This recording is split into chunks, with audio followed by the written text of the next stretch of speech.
You might be in this really weird situation. For some reason, you're getting this pop-up that says verification is required. Now, this can happen for a few different reasons. The number one reason why this may end up happening for the most part is because you're having to go and type in your particular passcode every single time in order for your applications to go and download. Now, if you want to overcome this and if you don't want to go through this every single time, what you can try doing is you can make your way over into your App Store, or you can either make your way in your settings application here, and you want to make your way over to your App Store settings.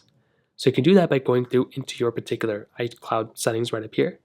Go and click on Media and Purchases, which is right here, and you want to click on Password Settings. It's probably going to ask you for your password or whatever, but you can see right here the first thing you're going to want to do is either always require password or require after 15 minutes.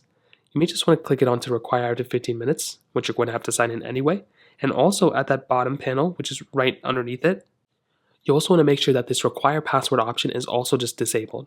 So for free downloads, you probably don't need to have your password enabled, and that's another thing that you may want to go and try looking into as well.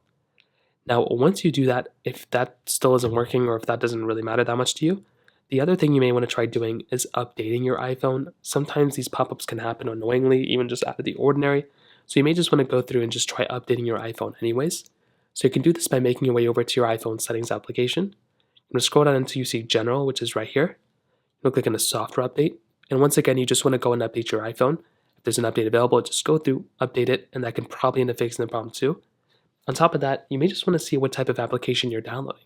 If you're downloading an application that just normally is a little bit weird, or if it's like just new or whatever, sometimes that can cause some issues too. Not always, but that's another thing you may want to look into as well. So those are just a few different things that you can do.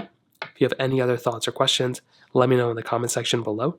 Hit the like button, that would mean so much, but definitely hit that subscribe button. More importantly than everything else, I love every single one of you guys. Hopefully I'll catch you guys in the next video.